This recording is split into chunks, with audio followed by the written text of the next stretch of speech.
ठीक है, चालू कर दिया। ओम ओम नहीं वामस्ति दूरके यत्र रथेन गच्छतः अश्विना स्वामिनौ गृहम्। तुम दोनों के लिए दूर नहीं है प्रजनन कर्म करने वाले और औषधियों के रस का पान करने वाले का ग्रह, हे अश्विना पुरुष और रतिवर, जहां तुम दोनों रथ द्वारा जाते हो। यह ऋग्वेद के प्रथम मंडल के 22वें सूक्त का चौथा मंत्र है। इस मंत्र का देवता अर्थात दिव्य विषय अश्विना है। इस मंत्र का छंद पिपीलिका, मध्या, निषद, गायत्री तथा स्वर षड्ज है। 22वें सूक्त के जो शुरू के चार मंत्र हैं उनका दिव्य विषय अश्विना है। यहाँ पे यही बात चल रही है कि अश्विना मतलब अश्विना पुरुष औरत युगल, जिसमें पुरुष सुकृत हो। तुम दोनों के लिए दूर नहीं है प्रजनन कर्म करने वाले और औषधियों के रस का पान करने वाले का ग्रह। नहीं वाम अस्ति दूर के सोमिनः ग्रहम। परम पुरुष और जगदम्बाओं का ग्रह कहीं दूर नहीं है। यो अस्य अध्यक्षः परमे व्योमन।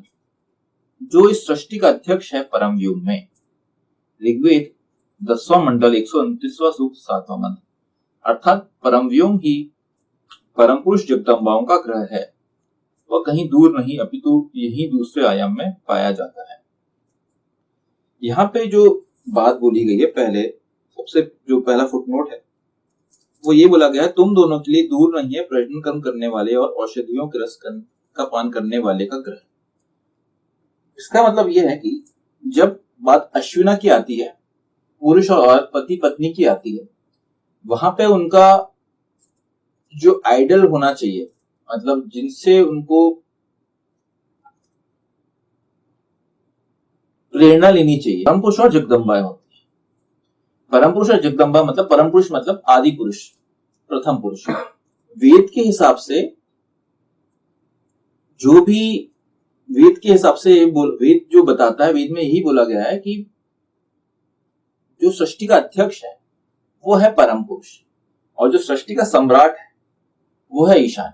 दो आइडेंटिटी की बात की गई वेद में। अगर आप जहां पे भी ऐसे बहुत सारे आपको मंत्र मिलेंगे जहां पे एक और आइडेंटिटी की बात की गई। हम लोग कई बार कंफ्यूज इस बात पे हो जाते हैं कि जो सृष्टि का अध्यक्ष है वो ईशान है। सृष्टि का अध्यक्ष है, सृष्टि का सब कुछ जो है मेन आइडेंटिटी है वो ईशान है, इसके अलावा फिर कोई नहीं है। ऐसा नहीं है। ईशान जो है, ईशान की विशेषता से हमें पता है कि हमने पहले के जो लेख है उनमें भी हमने लिया है कि ईशान की विशेषताएं क्या है। ईशान वो मतलब जो शरीरहीन, घावहीन, हर जगह पाया जाने वाला, ऐसे अपना वेद मंत्र है तो वो ईशान है। लेकिन ईशान के अलावा जो दूसरी आइडेंटिटी है, जो ईशान ने सृष्टि का क्रियान्वयन करने के लिए बनाया हुआ है, सृष्टि का अध्यक्ष जिसको बोला है, वो है परम पुरुष, आदि पुरुष।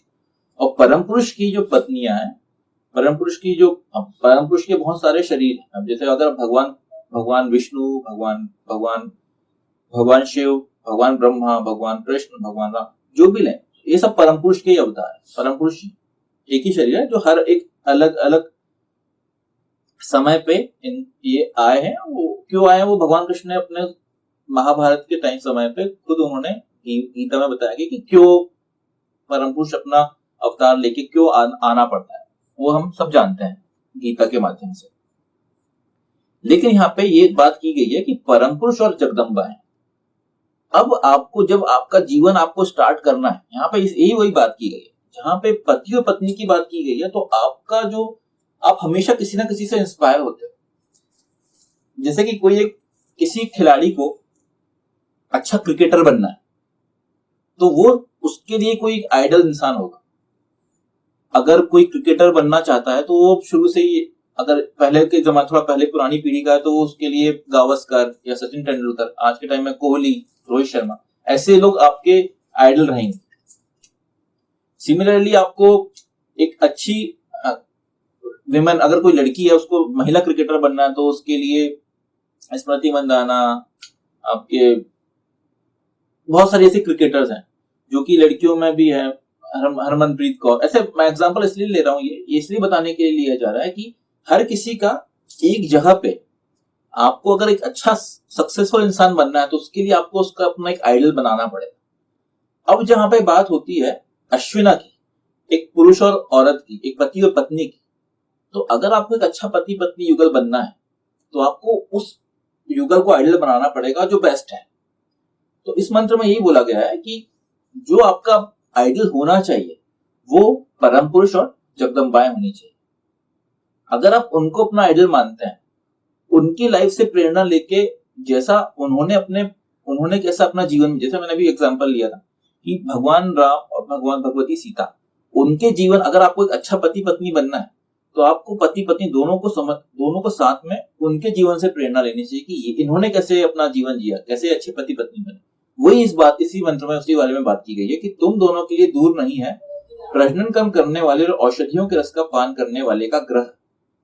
अब जब ये बात यही आती कि आप एज अ ग्रह, मतलब आप अपने घर में, अपने जीवन में, अपने घर पे, आपको जब आप पति पत्नी अपना संबंध स्टार्ट करते हो, अपना जीवन स्टार्ट करते हो एज ए हस्बैंड वाइफ, तो आपको हमेशा प्रेरणा लेनी चाहिए परम पुरुष और जगदम्बाओं से। हमारे यहाँ पे इस बारे में भी बोला जाता है, मतलब हम लोग, जो हमारा हिंदू संस्थान है HVSI, वहां पे जब हम स्टार्ट करते हैं अपना जीवन को एज अ हस्बैंड वाइफ, तो हम लोग ये करते हैं कि उसका स्टार्ट हमेशा एक स्तवन से होना चाहिए। स्तवन करें, मतलब हम पति और पत्नी पहली बार स्तवन करें। स्तवन क्या करें? देखिए, अभी तक आप अलग थे, अभी एक आपकी आइडेंटिटी अलग थी, आप पति थे, आप पुरुष थे और आपके साथ आपकी पत्नी नहीं थी। जैसे आपकी पत्नी आई तो आपका जो जीवन की शुरुआत होनी चाहिए वो उन लोगों, स्तवन करना मतलब उसमें आप यजन करेंगे और उसमें आप वेद पाठ करेंगे।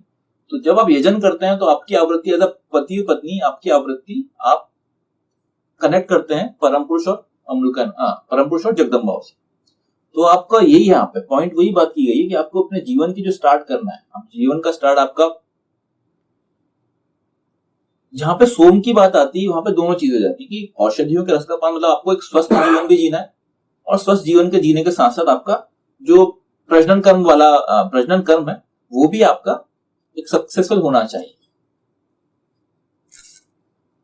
अब जैसे सोम की बात की गई है तो उसके लिए हमारे यहाँ पे काफी मंत्र मिलेंगे कि सोम ऐसा शब्द है जो कि वेद में सबसे ज्यादा, काफी जगह यूज किए जाने वाले, one of the frequent words बोल सकते हो आप, सोम है। तो उसके लिए जब मैं प्रजनन कर्म की बात कर रहा हूं तो उसके लिए हमारे यहाँ है कि सोम अथ सौम्य सोमो रेतोधा मिथुन एवं रेतो दधाति। तो कपिष्टकट संहिता जो है उसमें ये बात बोली गई है कि सोम को बताया गया है कि प्रजनन कर्म। सोम का जो दो मतलब है, एक मतलब ये भी हो जाता है कि औषधियों के रस का पान, और दूसरा हो जाता है प्रजनन। तो पुरुष और औरत की जब बात की गई है तो उसके लिए दोनों चीजें कनेक्टेड है। सोम का रस भी हो जाएगा, मतलब आपको औषधियों का रस का सेवन करना चाहिए जिससे आप स्वस्थ रहें। स्वस्थ रहना बहुत जरूरी। देखिए, ईशान जब बात बोलता है, वेद में जो बात की जाती है वहां पे सिर्फ ये बात नहीं है कि भाई चलो ठीक है आपका जीवन जैसा जीना जीना, ऐसा नहीं। आपको जीवन जीना है, उसमें भी जीवन में स्वस्थ रहना बहुत जरूरी है। इसलिए साफ सफाई, ये चीजें और औषधियों का रस का पान, ये सब चीजें भी इंपॉर्टेंट बोली गई। अगर आपका शरीर ही अस्वस्थ है तो फिर आप जीवन में, फिर जितना भी वेद में जो ज्ञान दिया गया है, जो भी बातें बताई गई हैं, उनका आप इम्प्लीमेंटेशन कर ही नहीं पाओगे। अगर आप ही बेड में आ गए, आप अगर बिस्तर में लेट गए, तो फिर क्या ही आप करो, क्या आप फिर विश्व कार्य करने का काम करोगे, क्या आप श्रेष्ठ बन पाओगे? आप तो खुद ही अस्वस्थ रहोगे। तो जहां पे सोम की बात की गई है वहां पे ईशान इस चीज को भी बहुत ज्यादा इस पे एम्फेसाइज करता है, ज्यादा जोर देता है कि आप औषधियों का रस का पान करो। मतलब औषधियों के रस का पान का मतलब, हम अगर आज के डेट में देखें, आपको वो सब चीजों का सेवन करना है जिससे कि आप स्वस्थ रह सके। अच्छा खाना खाइए, अच्छे वातावरण में रहिए, अपने आप को योग के माध्यम से, अपने आप को इन सब चीजों से, व्यायाम के माध्यम से अपने आप को स्वस्थ रखिए। औषधियों का रस का सिर्फ और सिर्फ एक कनेक्शन नहीं होता कि आपको औषधियों का रस का पान करना है। इसका अगर आप व्यापक अर्थ लें तो आपकी स्वस्थता पे इसका वो होता है। अगर आप स्वस्थ हैं, स्वस्थ रहने के साथ साथ फिर आपका जो पुरुष और औरत प्रजनन कर्म जो है वो चीज को भी सोम में कनेक्ट, दोनों चीजें जुड़ जाएंगी एक साथ। तो यहाँ पे इस बात में यही बात की जा रही थी कि भाई अगर आपके लिए, आप स्टार्ट कर रहे हैं, जो ग्रह है आपका उससे स्टार्ट कर रहे हैं तो आप हमेशा परम पुरुष और जगदम्बाओं से उनसे इंस्पायर हुई, वह कहीं दूर नहीं है। देखिए यहाँ पे ये बात होती है कि परम पुरुष और जगदम्बा जो है वो परम व्योम में पाए जाते हैं। अब हमारे यहाँ पे कंसेप्ट है कि परम व्योम व्योम माया व्योम। अगर पहली बार अगर आप सुनेंगे इस चीज को तो कंफ्यूजन होगी क्या है ये सब चीज। ये सब चीजें वही है कि हम अगर अपनी पृथ्वी ग्रह पे रहते हैं, इसको बोलते हैं कि इसको हम बोलते हैं माया व्योम। मतलब ये वो जगह है जहां पे एक्चुअल में हमें एक पर्टिकुलर उद्देश्य के लिए भेजा गया है। आपको यहाँ पे आके वो सब काम करना है जो कि वेद के हिसाब से आपको बताया गया है।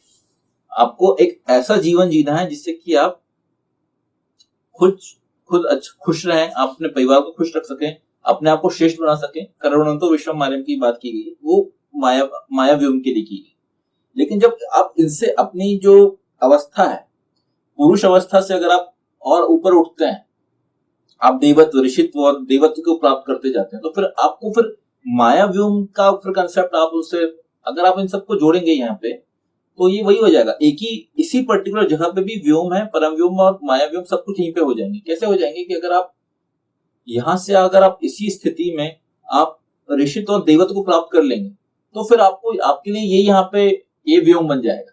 इसलिए बन जाएगा क्योंकि आप ऑलरेडी उस अवस्था में प्राप्त हुए। ये चीजें अवस्था के हिसाब से, ना कि जगह के हिसाब से, आयाम की बात की गई। अब जब परम पुरुष, अब जब हम ये बोलते हैं कि हर हर जगह पे ईशान है, तो अगर ईशान हर जगह पे है तो परम पुरुष की भी जो चीजें हैं, मतलब परम पुरुष भी हर जगह पाया जाएगा उस हिसाब से। तो परम व्योम की जो बात हो जाएगी वो यही हो जाएगी, ये एक आयाम है जो कि यहीं पे सब चीजें आ जाती है। जैसे बोलते हैं लोग, आज की डेट में बहुत सारे लोग बोलते हैं कि यहीं पे स्वर्ग नर्क है। अगर यहाँ पे आप आए हो बोले यही स्वर्ग नर्क है, वो क्या स्वर्ग नर्क बोलते हैं कि आप जैसा काम करोगे उसके हिसाब से आपको यहीं पे इसी जीवन पे ही वो सब चीजों के परिणाम मिल जाएंगे। वो यही कहानी इसी चीज से कनेक्टेड है वो चीज कि अब इसी जगह पे इसी आयाम पे ही आपके लिए व्योम भी है, परम व्योम भी है और माया व्योम भी है। हाँ, अब परम व्योम स्पेसिफिकली यहाँ पे जो वेद के हिसाब से परम व्योम स्पेसिफिकली वो है जहाँ पे परम पुरुष और जगदम्बाएं होती है। परम आपकी जो अवस्था है, आप विशिष्ट ब्रह्मत्व तक जा सकते हैं। उसमें अवस्था के हिसाब से अपने यहाँ बोलते हैं कि पुरुष के बाद जो अवस्था है नॉर्मल मानव के बाद आप ऋषि अवस्था, देव अवस्था, ब्रह्म अवस्था और विशिष्ट ब्रह्म अवस्था तक आते हैं। और इनके ऊपर जो चीज है वो आपकी वो परम पुरुष ही आ जाता है, सही मायने उसके बाद परम पुरुष आता है। तो परम पुरुष जो है स्पेसिफिकली परम व्योम के लिए, परम पुरुष और परम पुरुष की जो पत्नी है उसको बोला गया है परम व्योम के लिए। और इसके अलावा जो भी है, मानव के अलावा जो भी चीज है, परम पुरुष और मानव के बीच की जो भी कड़ी है वो सब कुछ व्योम आ जाएगा। और उसके बाद आपका माया व्योम, मतलब नॉर्मल जो हमारा ये जो पृथ्वी ग्रह में हम लोग जो जीवन जी रहे हैं वो माया व्योम आ जाएगा। हो सकता है थोड़ा सा कंफ्यूजिंग हो क्योंकि ये चीजें वेद के हिसाब से हैं। वेद में ये सब चीजें आयाम के बारे में बताया गया है, ये व्योम के हिसाब से बताया गया। आज की डेट में अगर हम ये सब चीजें सुनेंगे तो हमको थोड़ा सा कंफ्यूज रहेंगे कि क्या बात कर रहे हैं। लेकिन इसको इस तरीके से ना समझें, इसको हमें हमेशा अपनी अवस्था के हिसाब से समझें कि हम अगर एक नेक्स्ट लेवल पे पहुंचते हैं तो हम ऑटोमेटिकली व्योम में ही पहुंच जाएंगे। आप ये समझ सकते हैं, आपकी अवस्था के हिसाब से ये सारी के सारे आयाम की बात की गई है। अश्विना पुरुष औरत युगल, जहां तुम दोनों रथ द्वारा जाते हो।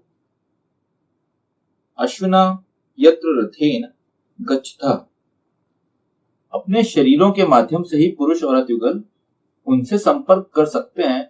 इस हेतु अपने आचरणों व्यवहारों को वेद सम्मत बनाना आवश्यक है। वेदाचरण करके ही तनों को, शरीरों को ब्राह्मी किया जा सकता है। वही बात की गई है कि जब आप परम पुरुष और जगदम्बाओं की बात कर रहे हैं तो आप भी अपने शरीरों के द्वारा ही उनसे कनेक्ट कर सकते हैं। देखिए, आपका शरीर ही है जिससे आप चीजें कनेक्ट कर सकते हैं। जब ईशान ने आपका शरीर बनाया है तो कहीं ना कहीं अगर आप इस चीज को देखेंगे कि जब भगवान राम या भगवान कृष्ण आए वो भी मानव शरीर पे ही आए, वो भी जन्म लेके ही आए और उनका भी शरीर वैसे ही था। तो उन्होंने अपने शरीर के माध्यम से ही वो उतना प्रोग्रेस, उतना उत्थान किया। तो आपको भी आपका जो शरीर है उसको भी एज अ माध्यम, उसको एज अ चीजें यूज करके, माध्यम की तरह यूज करके आपको उस अवस्था को प्राप्त करना है और कनेक्ट करना है आपको परम पुरुष और जगदम्बाओं से। देखिए यहाँ पे वही बात की है, अगर कनेक्ट करने का मतलब क्या, अब हम सोचेंगे कि कैसे कनेक्ट करें।